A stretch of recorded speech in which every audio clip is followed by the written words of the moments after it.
Game on, ladies and gentlemen. CE against Boluo. We're back to the Gold League. And this is now the 5th match, actually, for Boluo. And so far, things haven't really looked too good for them. We have Khaldor as our first map, and this is a best of 2. Some people are still confused by that. The reason is simple. We're in the final group stage of the tournament. We have 8 teams that are still in the tournament, and they play a double round robin against each other. So best of 2s is what's being played here, which means that the teams are actually, well, first of all, playing against each other twice, but every single map matters since they are in the double round robin phase and there are no best of 3. So you have to make sure that you win every single map that you can. In general, great system. Problem is for Boluo that already caused some problems. They played 4 matches and they only won a single map. Not really good, especially since they already played against a lot of the teams that are at the bottom of the standing and are expected to stay there. Today they're now playing against CE, which is a team with a Chinese and Korean mix, and therefore one of the teams that is doing exceptionally well right now. So yeah, let's see if Boluo can pull it off. Bans on Anna and on Turanda. We have also Zeratul and Maiev banned out here. But Boluo, they need to step it up, and today is one of those, it's a little bit of a make or break moment. I mean, again, with the double elimination system, it means that we are still having Boluo play 10 matches, today's match included, so they still have a lot of wiggle room to get some points for themselves and improve in the standings. But the air is getting a lot thinner down there, so right now we have Boluo on last place. And they had a couple of problems. They needed to move apartment. Okay, second pick Lucio. They needed to move apartments, for example, and therefore in one of the weeks they didn't really get too much practice time in. Poik talked a bit about that, but they really need a few points and they need them soon. Gonna check out if that's actually happening today. We're seeing them starting things off with a new Burak and also Jaina, so we already have a bit of burst damage on their end. They swapped roles the last time that we saw them. That was last week, actually, when we had Shrimpy in the main tank position. Wubi moved onto the off lane again, and on a 365, one of the Chinese players in the team actually moved into the support role there. And that actually worked out, generally speaking, pretty well. The problem is they still, in the late game, lost one of the games they played there against one of the lower teams. Bans coming again. Sylvana's taken out as we hear on Cursed, and we have the ban against Malthael. And this is actually today the map choice of Boluo, which is already interesting because the Swedes have so far favored Dragonshire quite a bit. Here comes Thrall for the off lane, so Wubi most likely in here, unless of course they started to role swap again. And we have Imperius. Okay, so definitely a little bit more wiggle room for Wubi, and we could see him on Imperius after all here. Now keep in mind that we are actually reliant on a clean feed here, which means that also the quality settings, we are basically relying on those. So in case that you're wondering about the FPS rates on the stream, they are lower than what I usually show in my own streams and my own videos on YouTube. But yeah, we can't change the source material, so that's unfortunately baseline. We can't improve on that.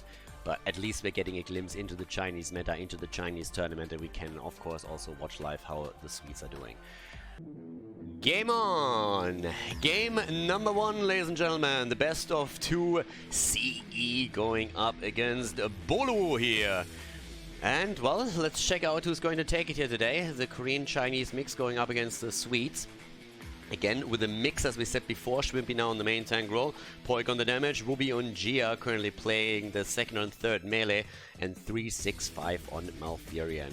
Again, the little disclaimer, as usually with Gold League, we're relying on a clean feed here, which means that I have absolutely zero impact on the observing, and I also can't choose the observer UI that is being used in these games, which means that we're now unfortunately having the UI that doesn't show the stack and the progress that we usually have there. As we're heading into this, let's have a quick look of how this is going to pan out in the first game. Again, Boluo has only won a single map now. In the entirety of their performance in this group, obviously, before in the stages of the tournament, Boluo did pretty well qualifying for the final 8, but now they definitely have to step it up a little bit if they want to have a chance to reach the top 4 of the group. The top 4 will advance to the final bracket of the tournament. Khaldor is their map. Lucio is actually already moving around down here. Lucio gets actually caught And yep, there's a stun, there's a root, and there's a shield, and he gets out. But Hyde definitely needs to be careful. I was a little bit aggressive with that move, and for a moment I honestly thought that they might be able to get the kill thanks to Jaina's burst damage. That wasn't quite the case, but still. And yeah, so can Boluo take a map today? As we said before, they really struggled against the lower teams that they went up against. One of the problems that they actually had was that it's just like late game fights that they sometimes lost. There were several maps where they totally dominated the early game, the mid game as well, and then in the late game they lost the fight, especially on Volskaya Foundry. A game against, I think OFD comes to mind, where they were so far ahead, had a 20 talent advantage, and then in the final battle they get wiped, and all of a sudden OFD, without ever winning anything in the entire game, all of a sudden just turned around, walked towards the core and ended the game. So it was really, really weird. With that said, we're now seeing again Shrimpy, this time at the top lane. Camps are already focused by both of the teams, with the Bruiser camp being a priority here, after the Siege Giants have already been taken. And since the Tribute is spawning top side first, it's a bit of an advantage at this point for Boluo, since they have at the bot lane still Thrall that can try and keep the Siege Giants alive for a little bit longer. But Diablo already dealing with that. Talents taken, pretty much the norm here, at least from the perspective of the European meta. We have the Frostwolf pack by Thrall, which obviously means that very likely Alpha Wolf in level 16 is going to be the talent of choice. Going to try and pressure Diablo a bit more with that. So very likely not going to be a Thunderstorm build to capitalize on the Egg of Elements. That has been chosen as the level 1 talent here for him. And with that said, we're still seeing now the play or the rotation towards the Tributor. We will see that in a moment. Gonda already sitting here. Lufu on his Hanzo. The Lucio pick this early in the game is actually a bit of a surprise. I mean, Blizzard has really tried to buff Lucio and Chromie over and over and over again. Chromie so far, at least in Division S, still hasn't really seen any big success, even though she is occasionally picked. Not a lot, but occasionally she gets picked here. Lucio in a really similar spot as well, and hasn't really found too much value in that, but that might change here. And the one thing that really surprised me with it was simply the priority.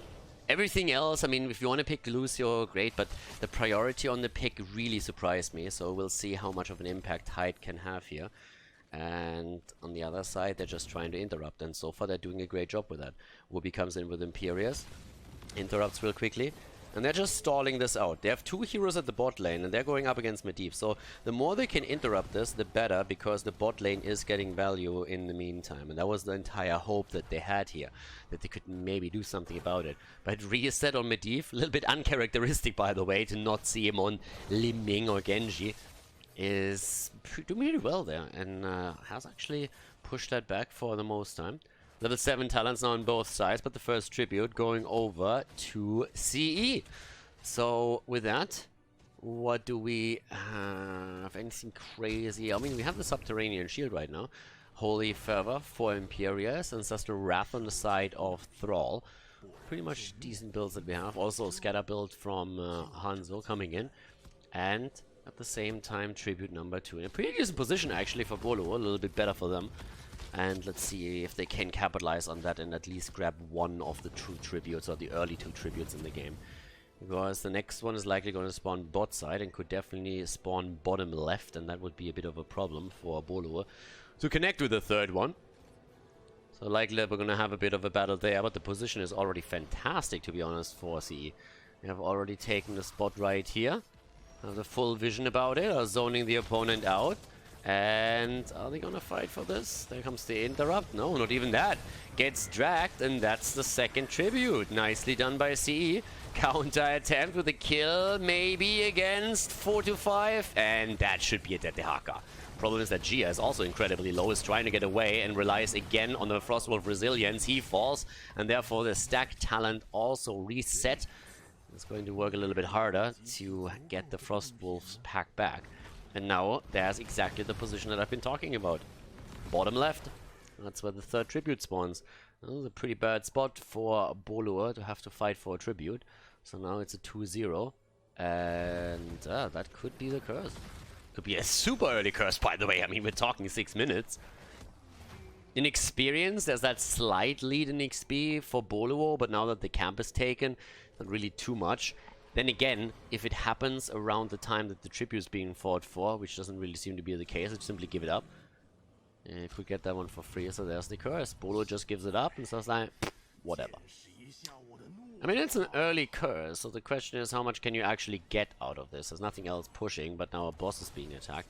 It's a move that you actually see a lot if you have the wave clear, and let's face it, with Hyde there, sorry, with the Loop Fool on Hanzo, they can definitely get those bosses quickly, so it's a pretty good commitment that CE just makes. But Boluo just saw that curse and was like, yeah, whatever, it's just like, take it, it's fine. Just means that we can play a little bit more defensive around the structures. Main question is simply how many of those are they going to lose? And experience is not really a big difference just yet, but that curse is going to last for another 27 seconds. And especially if one of those forts gets stoned, that's a big problem. Bot lane, that one's pretty much given up at this point. I mean, they already moved back and the boss is moving in there too. Wubi is dealing with the top lane as much or as best as he can. There's another camp now coming in with the Bruisers more roaming through the middle. They should be able to at least hold that for the time being. But CE is definitely getting a bit of a head start into this. Curse over. And it's not too bad. I mean, again, towers have fallen. You lost the bottom fort. It's not like they didn't get anything out of it. But it's still manageable. The experience lead isn't really too big for CE. It's pretty much non-existence. It's the structural advantage on the map that is more so the issue. The fort taking damage at the top lane, the one at the bottom being eliminated, and the boss now even moving into the keep itself. Now, it's not going to get the keep, don't get me wrong, but still, you have to take the boss down first, and then that bot lane is going to be open for another boss to be taken later, or any kind of push around a second curse to come in. As it stands though, CE and Boluo both on this first map still have 1 kill each. So we'll see how much they can do with this. Boluo is still, with level 10 now, has a couple of really good setups. They're going, by the way, again into armament. That's something that we have now seen a few times from Wubi. I don't think I've seen Wubi with Imperius play Wrath yet. I think that's the second or third time that he plays Imperius, and he really likes to play with armament here. So they usually go into the more sustainable version instead of trying for the aggression. Thunderings, that's a different story though. How much can they get from those Thunderings this time? If they can set a good flank. I mean, back in the days when Thrall actually started to pop up and was meta, Thrall was all about trying to get a good Sundering in. So you would just flank with Thrall all the time and try and get that flank set up so that Sundering would connect properly. And then the meta started to shift a little bit more into Earthquake. And these days it's pretty much the same setup. If you can play both. But if you're playing around Sundering, you have to make sure that you're really getting the hit in, and you ideally want to set a flank up so that you come from the side, and the Sundering will basically drive a wedge between the two parts of the opponent's team, and you can try and take them away there. So that's oftentimes one of the ideas behind the setup. By now we're having Reset still at the top lane against Gia. And I don't think Reset has completed his quest yet either, his baseline. That's a little bit tough to tell. I might have missed it, but I don't think I did. So with the observer not showing us the progress there, it's a little bit hard to tell. Gonda really low. It was a great attack from Boluo, but all of it just denied right away by Medivh. Medivh is a little bit like Medivh is a bit of an asshole, to be honest. There's so many plays where you see a team try and really play for a kill, and then one ley line is ruining everything. A portal can do the same trick, but finally Diablo goes down. And that was a great kill from Boluo, so that might give them the momentum top lane that they really need here. Okay, so with that, there's Gia already trying to go for the channel. Can they maybe even get more kills? I mean, Dibbles is back to business. He had the 100 stacks, so he's going to be back soon. Can they use that time frame? Nice lockdown against Reset. Once, twice. Arrow comes out to save him. Diablo is back in. And we have also the Lucio ult committed to. Schwimby, he's dead. Schwimby down, and Wubi now on the run. Seems like he's going to fall too. Boluo is all of a sudden falling apart here in the back line. At least Thrall completing the quest. But can they get a counter kill? It's not like there's a lot of hit points left on the players of CE either. And Gonda falls again. That might be the saving grace, but no, Thrall dies again. Oh, 4-5. It's so close. And here comes the boop from Hyde against Poik, and that's a triple kill. And they're looking for more. They're looking for 365 here. Was honestly a close fight, but at the end of the day, we're seeing a wipe against Boluo as all 5 of their players get taken out. They get the kill against Diablo twice, but they're just not able to connect these last final hits that they needed there. And now we're having CE focus straight onto the boss, as they should. I mean, you are topside already. You're close. You're taking down a couple of heroes, and that's the perfect opportunity, especially with Hanzo and his build, to go straight for a boss play. And that's exactly what they execute here. So they are now a level ahead. They have nearly level 16 talents, and CE is looking fantastic against Boluo at this point.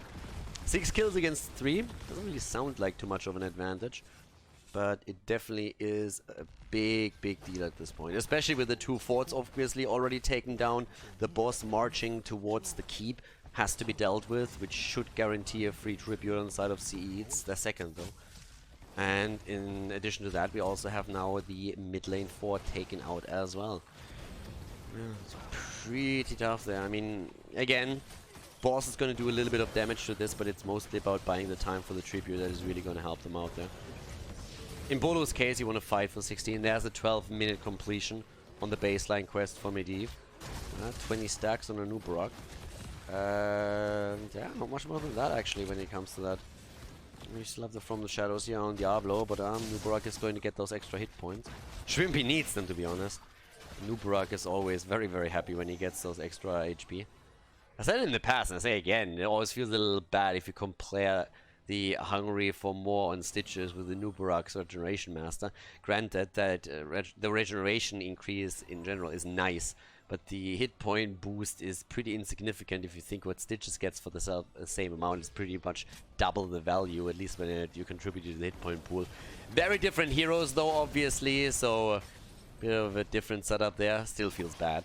And here comes the boss bot lane. They took both bosses, and as I said before, with the wall already taken down at the bottom of the map, now the keep itself is going to be attacked here. There's little to no chance of saving it, not if CE commits in any meaningful way. And they're still trying to save the boss, but Boluo is actually setting up a decent defense. But it's still not going to matter here. No. Leyline has already been pushed out. Keep is down, and they immediately use the portal to move away here. Whoopi on the money pick is trying to close the distance, and they get dibbles. They try and force the fight here. Can't go too deep. But let's not forget that there is actually another tribute about to spawn on the map, and so far it's 5 tributes against 0 for CE. Jaina, the quest completion there. That's the Leyline actually saving Malfurion for a second, but the back line. That's the problem. There comes the kill against Jaina after Imperius had already been eliminated. 5 versus 3 right now. They go for Shrimpy, who's trying to move out here. Hanzo at least falls, as we're seeing Thrall go for the kill. He's trying to get the kill against Reset. Gets that too. It's a 3 versus 3. Dehaka, on the other hand, has channeled the tribute, and that's another curse against Boluo. 6 tributes against 0 now. CE dominating the objective, but the turnaround attempt once more by Boluo. As we're already seeing the retreat paint. Top lane keep is in trouble. 8 kills against 5. They still need to deal with the mid lane as well. And yeah, Boluo with a fight back. Coming back into this. And CE still getting the curse. And obviously now working on those keeps too. It's a little bit of a rough situation at this point. Boluo is still trying to get the kills on the other hand. And they're trying to focus on Dehaka here. Whoopi is coming in, trying to help out too. Bot lane now being pressured. Hyde. Lucio's just still running around there. They can't catch him. Thrall is in the meantime topside. And there we have it again. The setup at this point. I mean, the ley line, the isolated. Look at this. They're driving a wedge between the 2 parts of the team. And that pretty much just kills the 2 that ventured north. So Imperius and Jaina are both down. And then Gia at least gets the kill in against Hanzo. And shortly after that, with his Thrall is able to lock Reset down too and get the hit in. But that was, I would say, the saving grace that they didn't lose the game right there. Or at least take a lot more serious damage. It would have at least lost both of the keeps if the team would have been completely wiped, if not the game. But the situation is still dire. 16 there, again, Leyline, this time not connecting. Medivh goes down quickly, but Jaina is dead too, and that's most of the damage that we have on the side of Boluo. So that's a problem for the fight. Gia is again low. Shrimpy's trying to get the stuns out as much as he can. 4-5 looking for the drag. Diablo is quicker, overpower, and the kill. And Nubarak down, a 4 versus 3 now, but low HP pools here. And that might be a kill against the... Unbelievable. The Haka gets away again. Wooby turns around, gets lunge connected, but nobody follows it up with enough damage to take him down. And now we're having a big push coming through the middle as CE tries to go for the second keep of the game. 10 kills against 6. They're also more than a level ahead with level 20 talents in their hands. Huge advantage for them. Top lane is another problem. There we have a Siege Giant can push in. But in the mid lane, yep, the keep itself is already down. Nicely done by CE. And they are already focusing on the next boss here. And let's be honest, if the bosses are taken again, they could even rotate down to the bot lane once more and get the second boss that will respawn in just a few seconds. Shrimpy still an entire globe away from completing his quest talent. Boss is taken. Boluo was moving towards it, but is a bit too late. And this is bad. This is really bad right now. It's a bad situation to be in from Boluo's perspective. They're still trying to force a fight here eventually, but at this point it's also a question, can you maybe even wait for level 20 to make it an even battle? The portals again, setting them up here on the side. Again, Shrimpy gets taken down, and they're going for the second kill. Wooby is also dead, so both of the frontliners are already eliminated. Gia is still trying to make the play for Hanzo, but it's tough for him, especially now that he's going up against 3, and that's the kill against him. Jaina dead at the same time. That's Malfurion. It's another 5-man team wipe. As we have the lightning laser show here from Diablo, and this is going to be game number 1 in the hands of CE as they take the lead in the best of 2. CE taking Cursed Hollow against Boluo.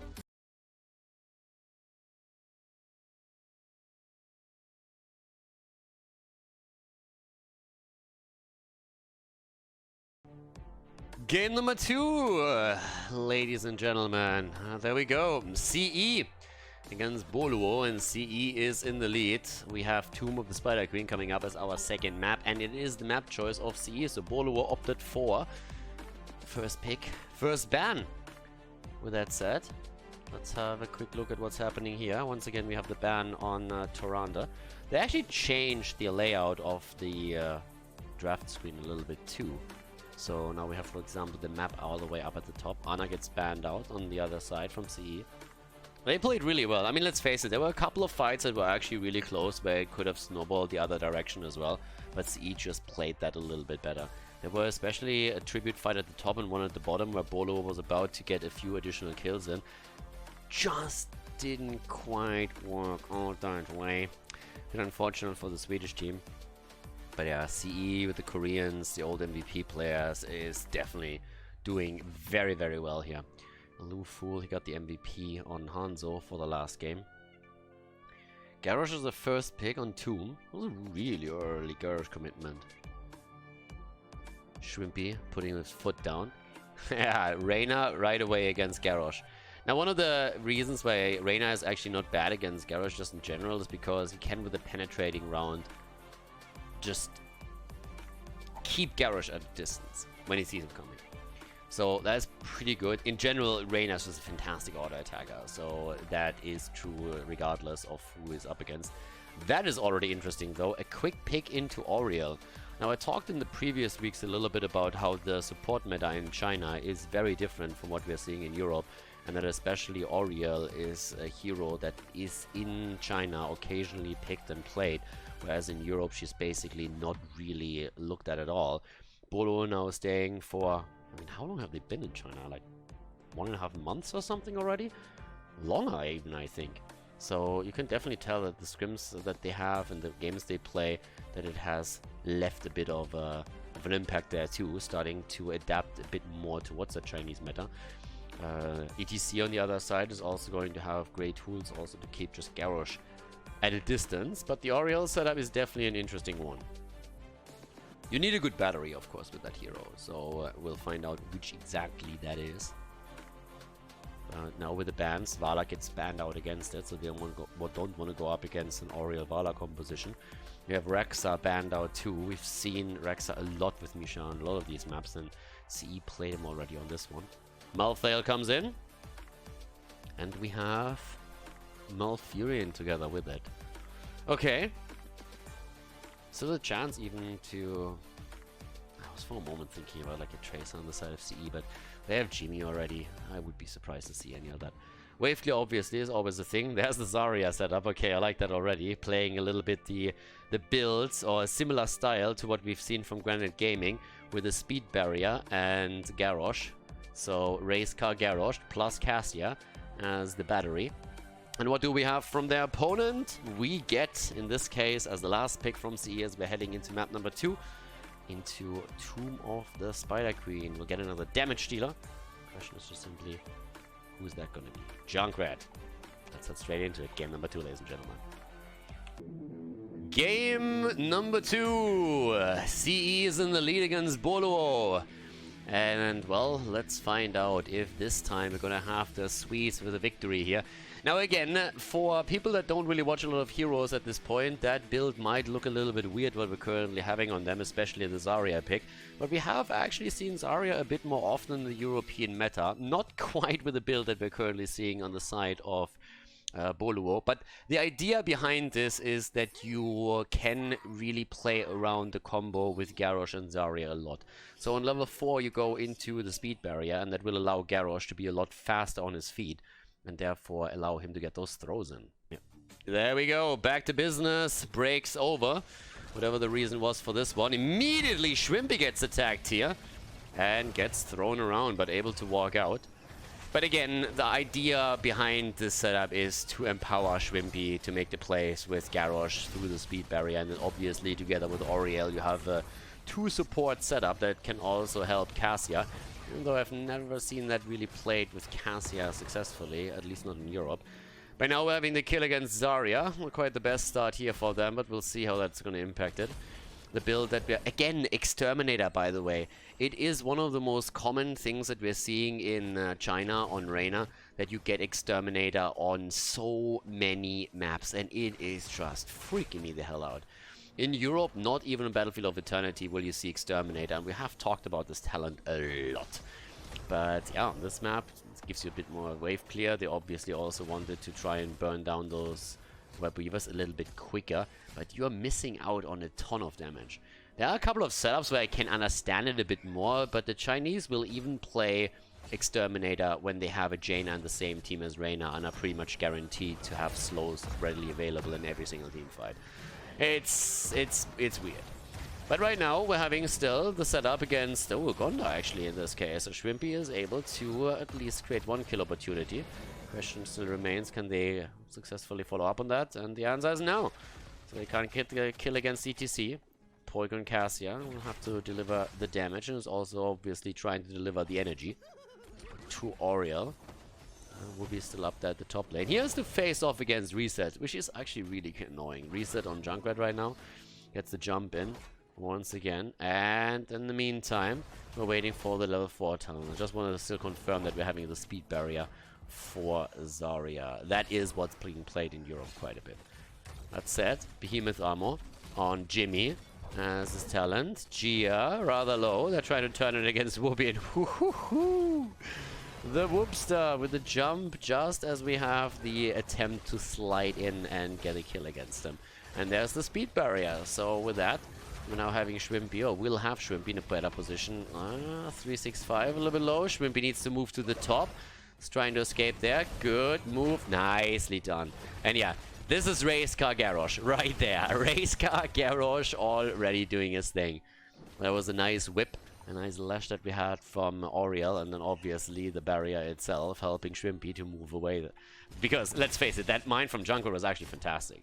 It was a great move and nearly allowed them to get a kill in here. But now we have Indomitable, we have also still Reset moving around and also covering a bit for the bot lane, where we currently have those Siege Giants nearly taken. They're making the play for Junkrat at this point, but there is a little bit more to be had at the bot lane, especially with the Siege Giants now being ready. It's a 2-for-2 now, and everybody else is moving in as well.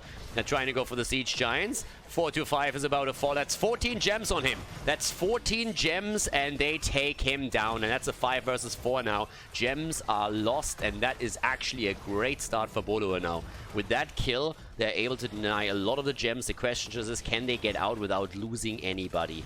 Maybe even get a second kill here. They have the Siege Giants, they eliminated the gems. It was a great start right there. That was an awesome start for them. And again, keep in mind, this is a best of 2. Every single map matters. The maps matter for the points in the standings.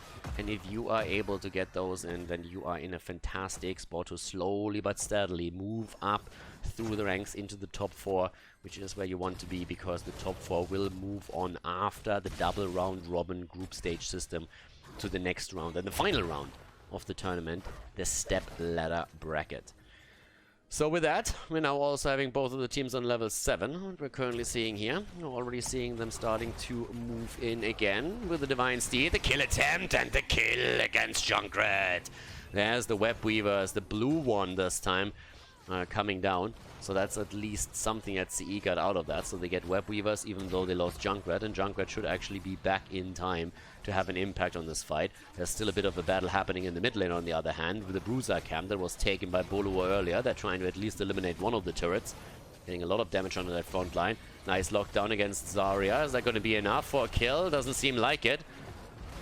They still have to deal with the Web Weavers now. They have to deal with the objective. They have to face the music there. At the bot lane, they're already doing that. In the middle and at the top, they still have to make the rotation, help out with that. Rubia has taken the bot lane down to half HP.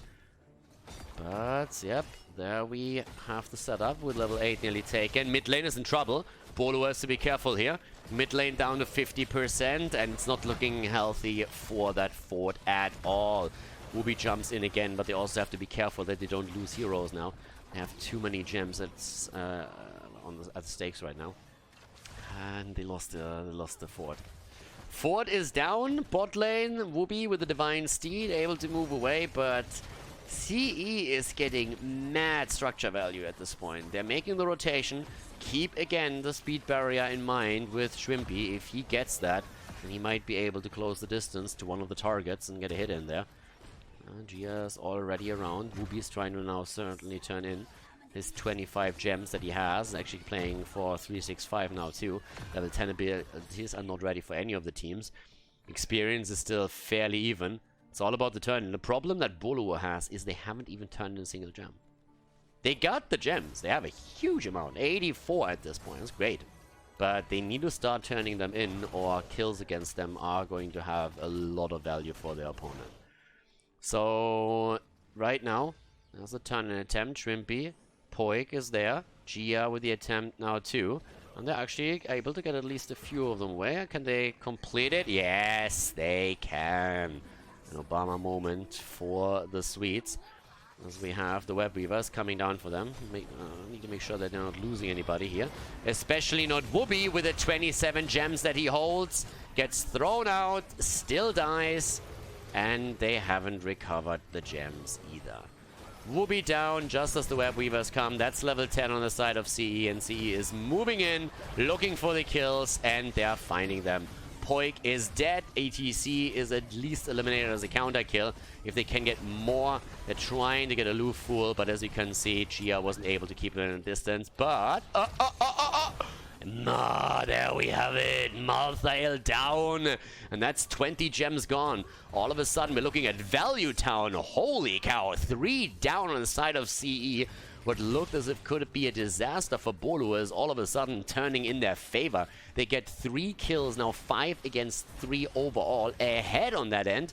And obviously the Web Weavers have been getting some value in the meantime, pushing through the bot lane, at least opening up the walls. Couldn't quite take down one of Fort's, but that's not really too shabby. Look at the gem count now. 34 against 21. So, still a lead for Boluo. When it comes to the objective, at least. Now, when it comes to structures, that's a different story. But they got the kills in, they have a slight lead in experience, so now we're talking. The value is definitely there. Valkyrie on the side of Cassia this time. Big problem for Boluo in the last fight, initially at least, was that they didn't have level 10 abilities as the attack started. That was a huge problem. Malthael with the Tormented Souls, by the way. 19 stacks on the level 1 for ETC, the Procro. So there's only 1 away. 12 stacks on the Behemoth armor, not really too much. I mean, again, the initial boost is worth a lot. But still. It's all about turn-in number 2 at this point. And CE is starting to get a bit closer to it. But they haven't really turned anything in just yet. So in comes Lufu with the setup, having at the bot lane. Wubi trying to defend this as much as he can too. Trying to set that up. In the meantime, let's have a quick look at that top lane.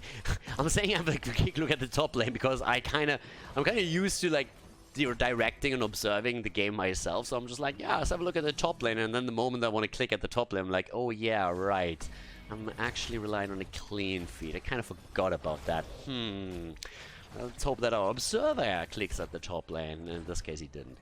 But the main idea was to just have a quick look at what Gia and Shrimpy are going to do here. That's a nice setup against Reset. Hyde reacted immediately with a Nature's Cure. But outside of that, that Valkyrie would have gotten a lot of value. Will be jumping in out too, or at least trying to. But the Divine Shield has locked him down for a moment.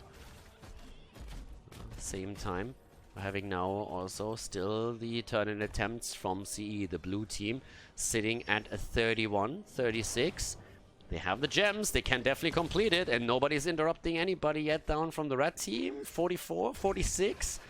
Who's gonna get it? Wubi has 20. Oh, the grenade connects. There's the fight. They're trying to force it. They have a little 13 advantage. CE, that is. But here's the 13 on the side of their opponent. Tormented Souls already being used. Shrimpy is a little bit low. Has to be careful. Yeah, the Hyperion comes out too. Gia moving away. Triple mosh pit. Aegis for the save. But Malthael with his ult and the end of Garrosh as Shrimpy dies. The rest of the team is scattering around, trying to escape here, trying to run away, trying to buy a little bit of time.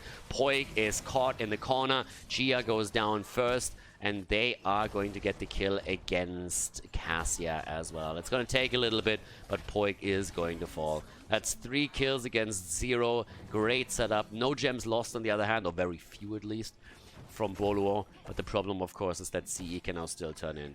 Wubi holds most of the gems here, and yeah, it was that mosh pit against 3 that definitely changed the tides of the battle very, very quickly. The Twilight Dream hitting 3. There's no chance for 365 to heal anybody. And the interrupt, it wasn't there quick enough. So Gonda with an absolute fantastic play. A mosh pit of the game so far. Incredibly well coordinated by him. Hits 3, makes sure that they get the kills in. And obviously the Hyperion comes shortly after that. That even the Twilight Dream was timed perfectly. Now the Web Weavers are on the ground again. And I can't really help but once again point out that Boluo has only won a single map so far in this group stage, and this is a best of 2. Again, this is not a best of 3, so this is the final map in this series, and can they at least take one? It looked good in the mid-game, or in the early mid-game, but now things have started to change. CE is ahead in experience by quite a bit. Boluo needs kills, and they need them quickly. They're trying. Wubi on the way back. Gets thrown out by Garrosh. Good move by Shrimpy, but the problem is they're still starting to take damage on the keep itself, and very likely going to lose the one in the middle. 16 talents for CE, don't make that job any easier. That's about to lose 2. And that's going to be a little bit rough. Top lane also broken through. Top lane is a bit of a problem because with the wall fallen, if boss is taken by CE at any point, it means, and they're already moving straight for it, it means that it will go for the keep directly without even having to go through the wall anymore. So there's not going to be any kind of delay on that. 20 stacks on the Behemoth armor. Not really too much, but that's an extra 100 hit points on him. Oh, it's not too bad. But yeah, at the same time, we're having the boss taken, and that should be, with a bit of push power, a second keep. And to be fair, the Web Weavers coming in now will probably prevent this. But this is like one of those trade-offs where you get the Web Weavers, but you trade them for boss defense. It's pretty much what happens. Like those Web Weavers... In professional terms, we're calling it that the Web Weavers right now are not going to do jack shit. So instead you get a free defense at the top lane against the boss, and your opponent gets an easy defense against the Web Weavers. That's pretty much what the trade-off is with that particular setup that we just saw there. So Boluo is willing to do that. They're saying, well, if we don't do it, we're going to lose the topside keep. And CE is still sitting at 3/4, so they're saying like, okay guys, it's fine. It's absolutely fine at this point. Let's make sure that we're dealing with the Web Weavers, and then we can take it from there. Once again, setting up the little trap here, 16 versus 16. This is the moment to strike. This is the moment that Boluo still has to say, okay, we're going to force the fight right now. Because they are still in a position where they can get something done here. They just need to get some kills. Well, just. It's actually a lot, but still, they're going to try. and pull it off as quickly as they can. But the game is already... Oh my god, that's a great kill. Reyna gets totally caught there. And then the whip into the wall. Tormented Souls gets quite a bit of value from Malthael on the other hand. And just look how low they are. And here comes the isolation of at least 2 heroes. They're trying to zone them out again. Gia is low, so it's reset. Gia, reset, Gia, reset. And Zarya dies first. The rest of the team rotated in too. Has the extra armor. They're trying to make the play for Malthael. Poi gets the heal. Gets the quick Valkyrie through against ETC, who has the mosh pit still up. And the Twilight Dream half down. So is Urel. Schwimpy. Mosh pit. And there it is. Instantly interrupted. They keep Garrosh alive, but for how much longer? That's the question. Schwimpy still in play. And they're trying to even turn this around. 3 versus 3 setup. The slide is in, and now we have Garrosh eliminated. Poik tries to get the counter kill here against Reset. Misses the last hit with the lightning though. Misses another. And tries to get the kill and is able to get it. But still, Auriel and Cassia both fall. And now we have 11 kills against 8, a 2-level lead. And the gems are lost. The gems are all down the drain at this point. 4 to 5 is still down here at the bottom, and they have an easy turn-in right now. They got the gem, 62. They can make it happen right now. Try and go for the core, get the level 20 together with it. CE is in a fantastic position to close out the series with a 2-0 victory here, and Boluo then would have lost the 5th match as well without taking a single map.